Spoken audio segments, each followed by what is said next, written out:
આપણે ગણરાજ્ય છીએ, અલગ અલગ ગણોનો સમૂહ, અલગ અલગ રાજ્યોનો સમૂહ થઈને આપણે યુનિયન ઓફ સ્ટેટ છીએ. દેશ આઝાદ થયો ત્યારે સરળ નહોતું એ સત્તાનું હસ્તાંતરણ કે બ્રિટિશર્સ ગયા અને કાલથી ભારત તમારું, કેમ કે આખું ભારત બ્રિટિશર્સના શાસન હેઠળ નહોતું. વિશાળ હિસ્સો એવો હતો કે જે અંગ્રેજોના શાસન હેઠળ નહોતો પણ રાજા રજવાડાના શાસન હેઠળ હતો ને એટલે જ દેશનું ગઠન બહુ જ મહત્વનો વિષય બન્યું હતું. એના પછી અત્યારની રાજનીતિ 75-80 વર્ષના અંતે આપણે જ્યારે દેશને સમજવાનો પ્રયત્ન કરીએ છીએ ત્યારે એટલું સમજાય છે કે જે રીતે દરેક જાતિના માણસોને એવું લાગી રહ્યું છે કે મુખ્યમંત્રી એમની જ જ્ઞાતિનો હોવો જોઈએ, એ જોતા જાતિઓ પ્રમાણે આપણે રાજ્યો વહેંચી દઈશું તો એ આ ઝઘડો શાંત થશે. નમસ્કાર, આપની સાથે હું દેવાંશી.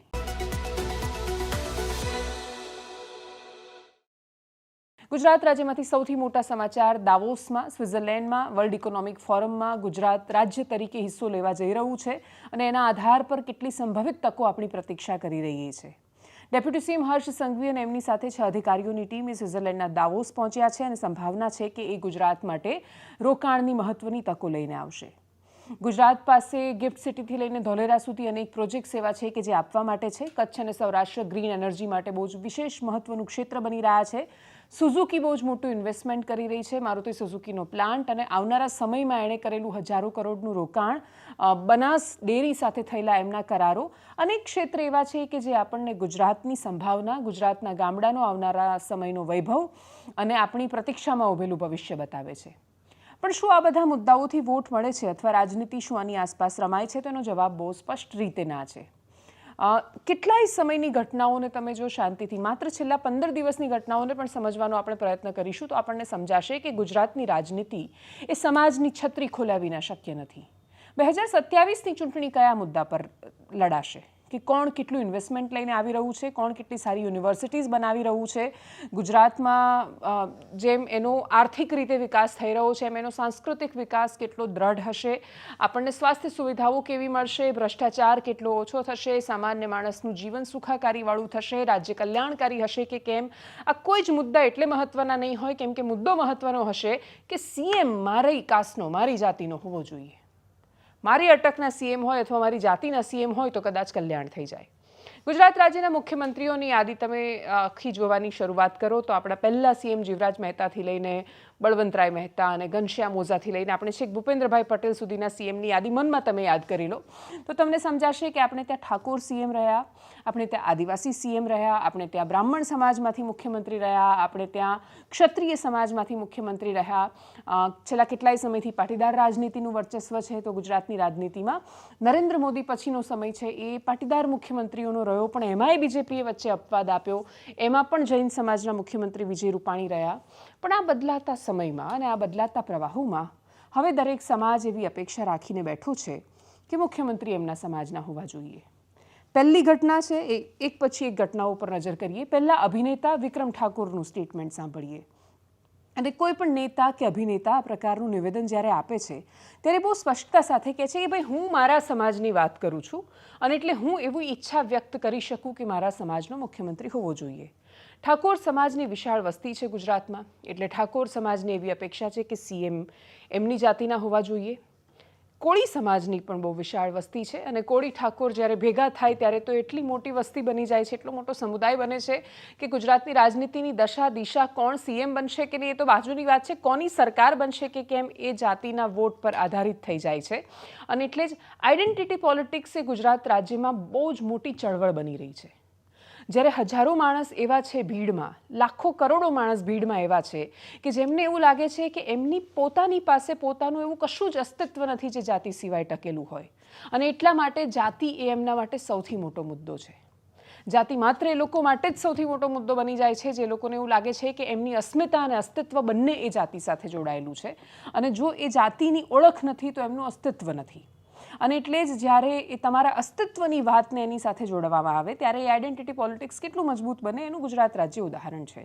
વિક્રમ ઠાકોર અંબાજીમાં હતા, રાજનીતિમાં આવવાની વાત કરી રહ્યા હતા. 2027માં જે ચહેરાઓ પર નજર રહેવાની છે એમાંથી એક મહત્વનો ચહેરો વિક્રમ ઠાકોર પણ રહેવાના છે. એનું કારણ એમની સામાજિક લોકપ્રિયતા. અભિનેતાઓની જે સામાન્ય લોકપ્રિયતા હોય એ બહુ અલગ વિષય છે.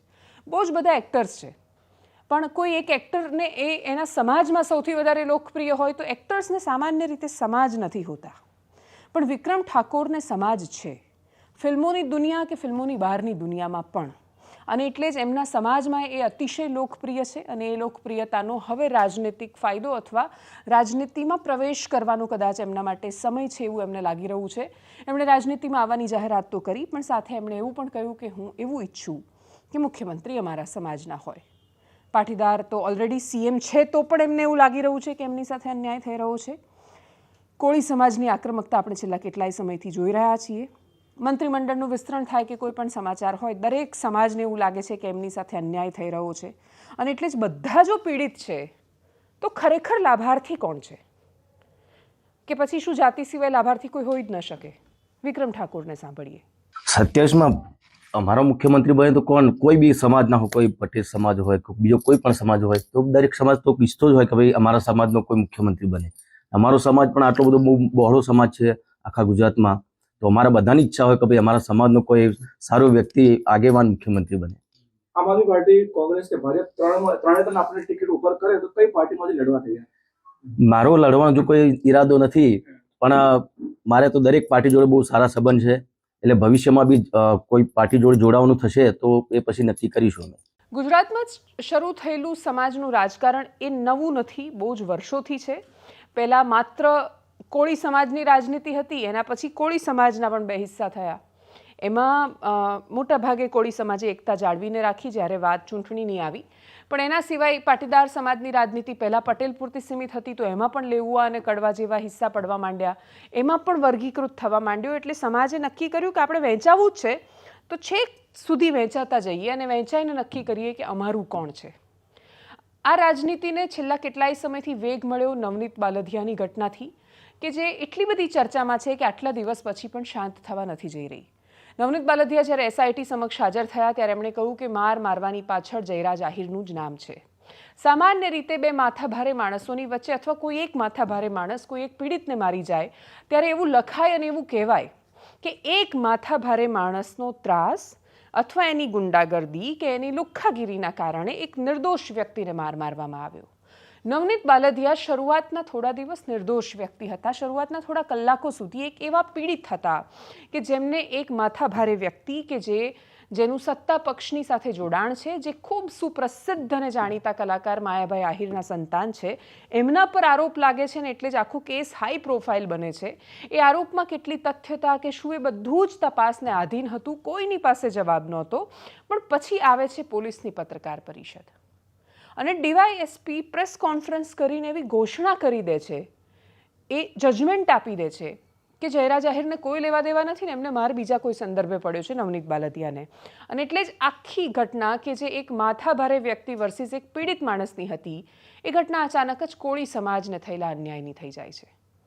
અને સમાજ આવે પછી બધું જ પલટાઈ જાય છે. સમાજ આવે પછી ઘટના ચર્ચાય છે, ઘટના વિવાદ બને છે અને પછી ચર્ચા વાયરલ ઓડિયો રેકોર્ડિંગ્સમાં. અને જે ગુજરાતમાં એમ પણ ટ્રેન્ડ છે કે કોઈને પણ ફોન કરવાનો, કશા કોઈ પણ વાત સાથે અસહમત છીએ એટલે આ હટાવો ને માફી માંગો ને આ બધી એક સામાન્ય જાણે રીતિ રિવાજો ને પરંપરા બની રહ્યા છે. અને એટલે જ એક સમય હતો કે ખાસ તો સૌરાષ્ટ્ર પ્રાંતનો ઇતિહાસ જોઈએ તો એક સમય એવો હતો કે જ્યાંથી એટલી બધી ઘટનાઓ આવી ચર્ચામાં. આજે પણ તમે ઇતિહાસની રોચક કહાનીઓની જેમ વાંચો અથવા ઝવેરચંદ મેઘાણીની શૌર્ય કથાઓ વાંચો, સૌરાષ્ટ્રની રસધાર વાંચો, લોકવાર્તાઓ વાંચો, તો તમને એમાં એ ખમીરવંતી પ્રજાનું ખમીર દેખાય. અને હવે તમે છેલ્લા કેટલાય સમયથી ત્યાં લોક સંસ્કૃતિના નામ પર ડાયરાથી માંડીને, ડાયરાના કલાકારથી માંડીને સામાન્ય માણસો, જાતિના ઝઘડા એટલી હદ સુધી કાસ્ટ અંદર ઉતરેલી દેખાય કે એવું લાગે કે બે માણસો નથી ઝઘડી રહ્યા, બે જાતિઓ અને બે કોમ વચ્ચેના ઝઘડા છે. આખી આ વાત પણ એ દિશામાં ગઈ.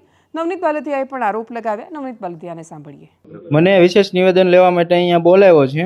હું અહીંયા આવ્યો છું. મારી પાસે જે પ્રૂફ છે એ રજૂ કરવાનો છું. અને મારું જે પહેલેથી જે છે આરોપી, એનું નામ જયરાજનું એ પહેલેથી લખાવેલું જ છે, મેં અને લખાવવાનો છું.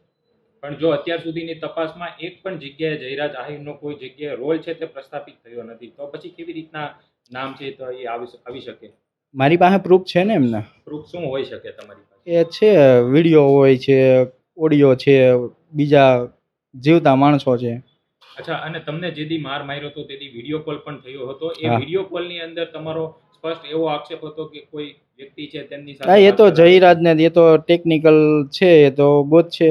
હા, એસઆઈટી જે નવા 3 કોઈ આરોપીઓ પકડાણા છે, મુખ્ય જે મારવામાં હતા ને જ્યાં ખોટા રજૂ કર્યા હતા, એની જગ્યાએ જે આરોપીઓ હતા એને કંઈક એટેક કર્યા છે એ વાત છે. કાંઈ? એ તો પહેલા તપાસ કરવા વાળા હતા એ તો છે જ ને.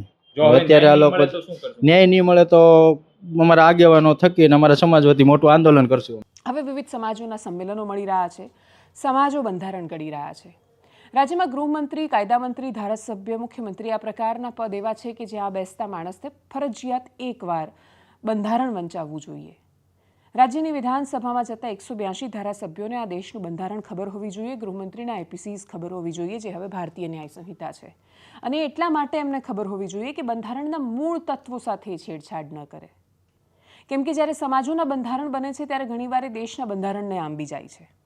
અને એમની પાસે એ જવાબ નથી હોતો કે સમાજ મોટો કે દેશ મોટો, સમાજનું બંધારણ મોટું કે દેશનું બંધારણ મોટું. જવાબ એવો આવે છે કે સમાજો થકી દેશ બને છે, પણ દેશનું બંધારણ તો સર્વોપરી હોય છે, કેમ કે દેશ બની ગયો છે, દેશ બનાવવાનો નથી કે કોઈના થકી બની રહ્યો છે. અને એટલે ચૂંટણીઓ જ્યારે ચૂંટણીઓ દાવોસમાં થતા સંમેલનોથી નથી જીતાતી. ચૂંટણીઓ તમે જીતો જ્યારે જાતિના આધાર પર છો ત્યારે તમારી રાજનીતિ પણ ત્યાં જઈને સીમિત થઈ જતી હોય છે અને થતું હોય છે અપીઝમેન્ટ પોલિટિક્સ, તુષ્ટિકરણની રાજનીતિ, જે ક્યારેક ધર્મની કોઈ કરે તો ક્યારેક કોઈ જાતિની કરે, પણ તુષ્ટિકરણ હોય છે. તુષ્ટિકરણ સમાજોના બંધારણોમાં કેટલાક સરસ ફેરફારોનો પણ પ્રયત્ન કરવામાં આવે છે, અંધશ્રદ્ધાથી દૂર રાખવાની વાત પણ કરવામાં આવે છે, પણ જ્યારે એ ફેરફારો કોઈને એવું લાગે કે એની રોજી પર જઈ રહ્યા છે ત્યારે વિવાદ થાય. પહેલાં બનાસકાંઠા પાટણમાં ભુવાઓ પડ્યા હતા ગેનીબેન ઠાકોર સામે, હવે એમની સામે બાયો ચડાવી છે ડીજેવાળા લોકોએ. એનું કારણ કે ઠાકોર સમાજનું બંધારણ બન્યું, એમાં કહેવામાં આવ્યું છે કે ડીજે નહીં વગાડવાનો, એના પર પ્રતિબંધ, એના ઉદ્દેશ્યો છે આ બધું કરવાના. કેમ કે ગરીબમાં ગરીબ માણસ પણ બહુ જ સરળતાથી, ખબર નહીં કેમ, પણ 10 લાખનો ખર્ચો કરી નાખે છે લગ્નમાં. 10 લાખ રૂપિયા એ નાની રકમ નથી. અને તમે જ્યારે વીઘો વેચીને લગ્ન કરાવો છો અને એમાં સોનું ચડાવો અને ચાંદી ચડાવો, સોનું ચાંદી તો તોય કામ લાગે, પણ ડીજેની પાછળ કે બાકીના એટલા બધા દૂષણોની પાછળ થતા ખર્ચા, જબરદસ્તીથી કરવા પડતા ખર્ચા, એ સમાજને બહુ સારી દિશામાં તો નથી લઈ જતા. અને એમાંય દેખાદેખી, સ્પર્ધા, જે હદે લગ્નો થાય છે. ગામડાઓમાં થતા લગ્નોમાં એક પેટર્ન જે હું ખાસા સમયથી જોઈ રહી છું, 50 ગાડીઓનો કાફલો એકસાથે જાય બતાવવા માટે, એમ કે અમે બતાવી દઈશું. ઘરમાં કાં તો એક ગાડી પણ ન હોય અને કાં તો જે હોય એ બધું જ લોન પર લાવવા જેવી સ્થિતિ હોય ને તો એ ભાડે ગાડી રાખીને મોંઘીદાટ ગાડીઓના કાફલા કાન ફાડી નાખે એવા ઘોંઘાટ સાથે જતા ડીજે. અને લગ્નો કેટલા ટકશે ને કેવા ટકશે ની તો કોઈ જ ગેરંટી નહીં. એટલે અતિશય બેફામ રીતે થતો ખર્ચો, જેમાં ક્યાંય તમને લગ્ન, પરંપરા, અપાતા વચનો એ કશું જ ન સંભળાતું હોય, એ રીતે થતા લગ્નો એ પરંપરાના નામ પર દૂષણ બનતા જાય. અને જો સમાજો એના પર કોઈ નિર્ણય કરે, બંધારણ શબ્દ બહુ જ અલગ છે કેમ કે એની અંદર ફરજિયાતપણું છે, પણ જ્યારે આ પ્રકારની સ્થિતિ થાય ત્યારે વિરોધનો સામનો કરવો પડે છે. જો કે ભુવાઓએ જ્યારે વિરોધ કર્યો ત્યારે ગેનીબેને બહુ સરસ કહ્યું હતું કે વોટ ન આપવા હોય તો ન આપતા, પણ હું બોલીશ. ડીજેવાળાએ કહ્યું કે અમે તો ઠાકોર સમાજમાં જઈને વગાડીશું જ નહીં. ડીજેવાળા શું કહી રહ્યા છે સાંભળીએ. ગેનીબેનનું એક જૂનું નિવેદન સાંભળીએ છે, એમણે ભુવાઓની સામે આપ્યું હતું. કોઈને પણ સાઉન્ડ ભાડે આલવો નહીં. અને હું આવેદનપત્ર કાલ સાંજ સુધીમાં તૈયાર કરી મેહુલભાઈને આપી દઈશ. તમે જ્ઞાનીબેનના તો મોટી સંખ્યામાં જજો આવેદનપત્ર લઈ, અને એમને માનવું પડશે, ભલે એને ફોન પર ના પાડી, એને મુદ્દા હું લખી આપીશ. એમનો હેતુ શું હશે કે ભાઈ સમાજને ખોટો ખર્ચો ને આ ખોટો ખર્ચો નથી. આ 5000માં 2500 રૂપિયામાં સમાજના ગરીબ માણસો મોજ કરે છે. આ કોઈ મોટો ખર્ચો છે નહીં, એવી આપણે એને સમજણ પાડીશું. અને એમ છતાં ના માને તો આપણે ઉગ્ર આંદોલન આપીશું. જે કંઈ કરવું પડશે કરશું. હવે આ ડીજે વાળા શું કે છે કે તમે આ ડીજે તમને બંધ કરાયો, પણ તાર હવે અમારે દારૂ ગાળવાનું ચાલુ કર. તમે કે એમ કીધું કે અમારે નભું છે ના ઉપર ધંધો કોઈ કઈ કરે જ શું આ કે. એટલે જો તમે આટલો જે આ બધા સંસદ સભ્ય અને ધારાસભ્યો અને પછી હવે આ તો મારે બધું ચોય નોખવાઈ જાવ વાત તો આથી ગઈ. એટલે હવે મહેરબાની કરીને આ તો બંધ કરાવ્યું છે, પણ આટલું તમે બંધ કરાવો. જો ઠાકોરમ તમે જો થાવ એનું જો ઉંસાદ આપવા હોય તો આ દારૂ બંધ કરાયા નથી. અને આ તો જો 2500 રૂપિયા કેમ ડીજે વાળા લેતા એવું ગરીબ હોય, અને એ બંધ કર્યું. અને બધા શરણાઈ વાળાને સાદું કરાયા છે. એટલે અરે શું 20,000 25,000 અમારે એક દાડો કે 15,000 હોય તાર આવું. જો હવે મારો 2500 રૂપિયાનું ડીજે થાય અને કે 15,000 જેવું તાર શું આ મુસાદ આવવાનું કર્યું કે નેસાદ આવવાનું કર્યું. હા આ તો હોમાં આ તો બે રાવળિયું એક હતી ને બે વળગી ધકેલાતો હોય અને સમાજનું શોષણ થતું હોય તોય તમારે કઈ ના બોલવું તો તમને ધારાસભ્ય શા માટે બનાયા, તમને સંસદ સભ્ય શા માટે બનાયા, તમને સરપંચ શા માટે બનાયા, તમને કોઈ સંગઠનના નેતા શા માટે બનાયા?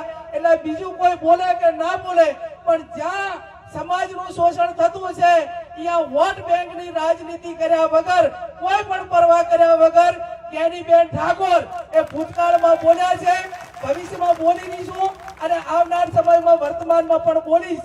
જ્યાં પણ મને એમ લાગતું છે કે સમાજને કે લોકોને આનાથી નુકસાન થઈ રહ્યું છે એમાં કોઈ પણ પ્રકારની પરવા કર્યા વગર જ્યાં પણ બોલવાનું છે એ ખુલ્લા મનથી બોલીશ. છોકરીઓને મોબાઈલ ન આપતા એ વાળો જે નિયમ લઈને આવ્યા અથવા છોકરીઓ બીજી જગ્યાએ લગ્ન ન કરવી જોઈએ, એમાં એક માણસ ઊભું ન થયું ને જાણે એવું કહ્યું કે મારી અસહમતિ છે. એની અંદર બધા જ લોકો એક સાથે હતા. પણ જેવી વાત કરી અંધશ્રદ્ધાથી દૂર રહેવાની, સમાજમાં સુધાર સરળ નથી હોતો. સમાજને જો તમારે હજુ વધારે બંધ કરવો છે તો આખી દુનિયા તમારી સાથે છે, જયકારો બોલાવશે, બધા એવું કહેશે ગેનીબેન જેવું કોઈ નહીં, કેમ કે છોકરીઓને ઘરમાં રાખવાની વાત કરે છે અને બહાર ન જવી જોઈએ એની વાત કરે છે અને સમાજની વાત કરે છે. પણ ગેનીબેન જો અંધશ્રદ્ધા સામેની વાત કરે છે કે કુરિવાજો સામે કે દૂષણ બનતી પરંપરાઓની સામે વાત કરે છે તો ગેનીબેન અચાનક વિલન થઈ જાય છે. એક જ માણસના કદાચ આ અલગ અલગ વર્ઝન છે. આગળ વાત કરીએ દેશના અને રાજ્યના બે સમાચારોને સાંકળીને. ઉત્તરાયણનો પર્વ હતો. જુહાપુરાનો એક વિડીયો વાયરલ થયો. મસ્જિદનું નામ હતું મસ્જિદ-એ ગોસિયા. ત્યાંથી એલાન કરવામાં આવ્યું હતું, જેમાં એવું કહેવામાં આવ્યું હતું કે બધા જ મુસલમાનોને અપીલ કરીને કહેવાયું હતું કે આ તમારો તહેવાર નથી અને એટલે તમે ધાબા પરથી ઉતરી જાઓ. પહેલા એ વિડીયો સાંભળીએ. तमाम शहरियारों को गुजारिश कर रहे हैं जो मस्जिद गौसिया के पास जो अपनी छतों के ऊपर पतंग उड़ा रहे हैं, हम शहरियारों गुजारिश कर रहे हैं, मौजवाना गुजारिश कर रहे हैं, हाथ जोड़ के गुजारिश कर रहे हैं कि मेहरबानी करके अपनी छतों से उतर जाएं. ये अपना त्यौहार नहीं है, इस्लाम का मजाक न बनाएं. ઉત્તરાયણ પછી આવતા રવિવારે ખંભાતમાં એક દરિયાઈ પતંગ ઉત્સવનું આયોજન કરાય છે અને જેમાં બધા જ લોકો એટલે કોઈ ધર્મના બાદ વગરના લોકો ભેગા થઈને સરસ રીતે પતંગ ચગાવતા જોવા મળતા હોય છે. ઉત્તરાયણ એમ પણ મોટાભાગે ગુજરાતીઓના તહેવારની જેમ જોવાય છે. એને ઉત્તરાયણ ને મકર સંક્રાંતિ એ મૂળ રૂપે હિન્દુ ધર્મના જ તહેવાર છે. એમાંથી જ આવેલી પરંપરાઓ છે અને એ સૂર્યની ગતિના આધાર પર થતા તહેવારો છે. આપણી મોટાભાગની તિથિઓ અને તહેવારો એ ચંદ્રની સ્થિતિના આધાર પર આપણે એને ઉજવીએ છીએ. અમાસના દિવસે કે પૂનમના દિવસે તહેવારો આવે છે. એકમાત્ર એવો તહેવાર છે કે જે આપણે સૂર્યની ગતિને સ્થાનના આધાર પર ઉજવીએ છીએ. એનું બહુ જ બધું દાર્શનિક મહત્વ છે, આધ્યાત્મિક મહત્વ છે, વૈજ્ઞાનિક મહત્વ પણ છે પોતાની રીતે. અને એટલે જ આ તહેવારને પણ છેલ્લે આ તહેવાર જ્યારે ઉજવાય છે ત્યારે કોઈ મહત્વને ધ્યાનમાં રાખીને નહીં પણ ઉલ્લાસ માટે ઉજવાય છે. એ ઉજવાય છે, એની ઉજવણી થાય છે, બહુ સરળ છે. એના પછી મસ્જિદમાંથી સ્પષ્ટતા એમણે એવું કહ્યું કે નહીં, અમે તો કોઈ ધર્મને હરામ નથી કહ્યો, અમે તો બહુ બધા સારા કામ કરીએ છીએ વગેરે વગેરે. તમારા લાખ સારા કામ તમારી એક ખોટી વાતને જસ્ટિફાઈ નથી કરી શકતા. અને એ પણ ત્યારે જ્યારે નવરાત્રિમાં એવો એલાન કરવામાં આવે કે હિન્દુ સિવાયના કોઈ લોકોએ નવરાત્રિમાં પ્રવેશ ન કરવો, ત્યારે જે લોકોને વાંધો પડતો હોય ને પેટમાં દુખતું હોય ને એવું કહેતા હોય કે નવરાત્રિ તો ગુજરાતનો તહેવાર છે, તો પ્રશ્ન થાય છે કે ઉત્તરાયણ પણ તો ગુજરાતનો તહેવાર છે. ત્યારે જ્યારે આ પ્રકારની જાહેરાત થાય છે એને કેવી રીતે સ્વીકારશો? પણ આખી આ વાત એ દેશમાં ફેલાયેલા એ પ્રકારના માણસની છે જેનો કોઈની પાસે જવાબ નથી. A.R. રહેમાનને આ દેશના સર્વોચ્ચ સન્માન મળ્યા છે. આ દેશની મ્યુઝિક ઇન્ડસ્ટ્રીએ એમને એટલા પ્રેમથી સ્વીકાર્યા છે અને એમને ઉજવ્યા છે. A.R. રહેમાનના પહેલા ગીતથી માંડીને પહેલા મળેલા પુરસ્કારથી માંડીને છેક સુધી આવતા મ્યુઝિક લવર્સ સાંભળીને એવું કહી દે કે આમાં રહેમાનની છાંટ છે ને A.R. રહેમાનનું મ્યુઝિક છે. એટલો બધો પ્રેમ A.R. રહેમાનને દેશમાં આપ્યો છે અને એ એટલી જ સરસ રીતે આપ્યો છે જેટલો પ્રેમ આ દેશના સર્વોચ્ચ સ્થાન પર બિરાજેલા રાષ્ટ્રપતિ APJ અબ્દુલ કલામને મળ્યો, કે પછી એટલી જ લાગણી સાથે જ્યારે જમ્મુ કાશ્મીરમાં ઔરંગઝેબ નામનો એક છોકરો શહીદ થયો આ દેશ માટે, ત્યારે એ શહીદની અંતિમ યાત્રામાં એ જોતા અથવા એમને જ્યારે સર્વોચ્ચ સન્માનો જમ્મુ કાશ્મીરના યુવાનોને મળે છે ત્યારે રાષ્ટ્રપતિ સન્માન એમને મળી રહ્યું હોય, બાકીના સર્વોચ્ચ સન્માનો મળતા હોય, એમને પુરસ્કૃત કરાઈ રહ્યા હોય, ત્યારે જે કોઈ એને ટીવી મોબાઈલમાં જોતું હોય એની આંખો ભીની થાય છે એની શૌર્ય કથાઓ સાંભળીને. ત્યારે કોઈ ભેદભાવ નથી કરતું કે આ તો ઔરંગઝેબ છે, આ તો કાશ્મીરનો છે, કે આ મુસલમાન છે, કે આ હિન્દુ છે. બિલકુલ એ જ રીતે જે રીતે ગુજરાતમાં સફીન હસન નામના આઈપીએસને લોકો પ્રેમ આપે છે, બિલકુલ એ રીતે જે રીતે મોહમ્મદ રફીના ગીતો સાંભળીને આજે પણ એમની ગાયકીના દીવાના એટલા બધા છે કે પછી ગુજરાતમાં ઓસમાણ મીર કે એમના દીકરા આમિર મીરને જેટલો પ્રેમ મળે છે. કેમ કે ઓસમાણ મીર કે આમિર મીર ગાય છે ત્યારે એ યાદ નથી રાખતા કે એ મુસલમાન છે. કોઈ યાદ નથી રાખતું. એ જ્યારે સફીન હસન જ્યારે મહીસાગર જિલ્લામાં એસપી તરીકે કામ કરે છે ત્યારે એ યાદ નથી રાખતા કે એ જન્મથી એક ધર્મની સાથે એક ઓળખ સાથે જન્મ્યા છે ને એ મુસલમાન છે. એ ભૂલી જાય છે. એ માત્ર એટલું જ યાદ રાખે છે કે આઈપીએસ છે, બિલકુલ એ જ રીતે જે રીતે ઓસમાણ મીર યાદ રાખે છે કે એ ગાયક છે. AR રહેમાન માટે પણ એવું જ કહેવાતું હતું. પણ જ્યારે ધાર્મિકતા તમારી અંદર એ પ્રકારનો ડર પેદા કરે કે જે તમને એવું સ્ટેટમેન્ટ આપવા મજબૂર કરે, એ પણ બીબીસીને આપેલા ઇન્ટરવ્યૂમાં, એ પણ એવા પત્રકારની સામે કે જે પત્રકાર મૂળ પાકિસ્તાની છે અને એ તમારો લંડનમાં ઇન્ટરવ્યૂ લઈ રહ્યો છે અને તમે એને કહી રહ્યા છો કે તમને છેલ્લા થોડા વર્ષોથી ને પર્ટિક્યુલરલી 8 વર્ષોથી કામ એટલે નથી મળતું કેમ કે એના કમ્યુનલ સાંપ્રદાયિક કારણો હોઈ શકે છે. 1970માં સાયકોલોજીના પ્રોફેસર રોબર્ટ ક્લેક દ્વારા એક સ્ટડી કરવામાં આવી હતી અને એ સંશોધન કહેતું હતું કે એમણે 2 ગ્રુપ બનાવ્યા. એક ગ્રુપનો સામાન્ય ચહેરો રાખ્યો, બીજા ગ્રુપના મોઢા પર એક ઘાનો નિશાન દોર્યો અને ઘાનો નિશાન કાનથી લઈને મોઢા સુધી હતો અને પછી બધાને કહ્યું કે તમારે બહાર જવાનું છે અને તમારે બધાની સાથે વાત કરવાની છે. એ ગ્રુપ કે જેના મોઢા પર એ ઘાનું નિશાન હતું એ પાછું આવ્યું અને એને જ્યારે પૂછ્યું કે તમારી સાથેનું વર્તન કેવું હતું, તો એમણે કહ્યું કે અમને લોકો જજ કરી રહ્યા હતા, અમારી સાથે ખરાબ વર્તન હતું, અમારી સાથે વાત કરવાનું ટાળતા હતા અને અમને ધુતકારતા હતા. પછી એમને એમના મોઢા બતાવવામાં આવ્યા અરીસામાં, કેમ કે જ્યારે નીકળ્યા ત્યારે મોઇશ્ચરાઇઝરના નામ પર એમના મોઢા પર એક ક્રીમ લગાવી એવું એમને કહેવાયું હતું, પણ એ ક્રીમ નહોતી લગાવી, એ ઘા કાઢી દીધો હતો. સરપ્રાઇઝિંગલી જ્યારે એ લોકો બહાર ગયા ત્યારે બંને ગ્રુપ સરખા જ લાગતા હતા. કોઈના મોઢા પર ઘાના નિશાન નહોતા, પણ એક ગ્રુપ કે જેણે ઘા સાથેનું પોતાનું મોઢું જે તે સમયે અરીસામાં જોયું અને એના મનમાં ધારી લીધું હતું કે લોકો એની સાથે ખરાબ વર્તન જ કરવાના છે અને એટલે જ એના મોઢા પર ઘાનું નિશાન નહોતું, લોકો એમની સાથે કશું જ ખરાબ વર્તન નહોતા કરી રહ્યા, પણ છતાંય એવું માનતા રહ્યા કે એ પીડિત છે કેમ કે એમના મોઢા પર આ નિશાન છે. અને એટલે જ જ્યારે તમે ધર્મના આધાર પર, જાતિના આધાર પર કે પછી તમારા લિંગના આધાર પર એવું માની લો છો કે તમારી સાથે આ ભેદભાવ થાય છે, ત્યારે અનેક જગ્યાએ અનેક સ્ત્રીઓને એવું લાગે છે કે છોકરી હતી એટલે એની સાથે આવું થયું. કોઈ કહે છે કે આમ હું ચોક્કસ જાતિનો હતો એટલે મારી સાથે ભેદભાવ થયો. કોઈને લાગે છે કે ધર્મના આધાર પર ભેદભાવ થાય છે. પણ જેટલી સમસ્યાઓ એ ભેદભાવો નથી એવું નથી, છે ક્યાંક ઘણી જગ્યાએ થઈ રહ્યા છે. પણ આટલી સફળ વ્યક્તિને પણ જો એવું લાગે છે ને આટલી સફળતા પછી એવું લાગે છે ને આટલા પ્રેમ આપ્યા પછી એવું લાગે છે કે કમ્યુનલ કારણોના કારણે એની સાથે ભેદભાવ થાય છે, તો એ ભેદભાવ એના મનમાં પડેલો છે.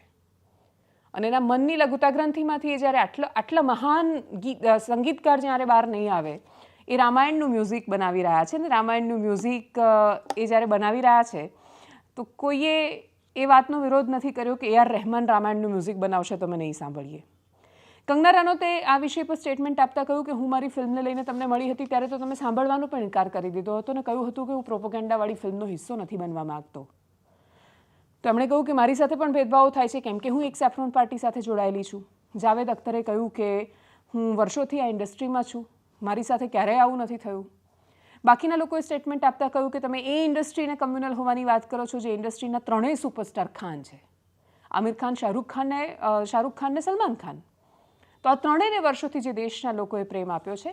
પણ જો કે હવે AR રહેમાનની આ વાતને હવે એ પોતે પણ એ વાત સાથે કેટલા સહમત છે કે કેમ એ ખબર નથી, પણ જ્યાં સુધી દેશમાં આ પ્રકારના સ્ટેટમેન્ટ આવતા રહેશે ત્યાં સુધી એ વાતાવરણ સર્જાયેલું રહેશે. અને બીજું કે તમે બહારની દુનિયામાં એ સંદેશ આપી રહ્યા છો. જે તે સમયે અટલ બિહારી વાજપેયી અને જાવેદ અખ્તરના જૂના ઇન્ટરવ્યૂમાંથી એક નિષ્કર્ષ બહાર નીકળીને આવ્યો હતો. એ વાત એ ફલિત અને સાબિત કરતી વાત હતી કે દુનિયાનો કોઈ પણ દેશ કે જે ઇસ્લામ બાહુલ દેશ છે એ સેક્યુલર દેશ નથી રહેતો, પણ ભારત એકમાત્ર એવો દેશ કે જ્યાં હિન્દુ બહુમતી છે અને છતાં પણ આ દેશ બિનસાંપ્રદાયિક છે. અને એ જ બતાવે છે કે પીડિત હોવાની માનસિકતામાંથી બહાર નીકળવું પડશે, કેમ કે આ પ્રશ્ન ખરેખર પીડિત હોવું અને પીડિતવાળી માનસિકતા બની જવી એનો વધારે છે. એનાલિસિસમાં અત્યારે બસ આટલું. જો આપ અમને યુટ્યુબ પર જોઈ રહ્યા છો તો સબસ્ક્રાઇબ કરો, ફેસબુક પર જોઈ રહ્યા છો તો ફોલો કરો, વિડીયોને શેર કરો. નમસ્કાર.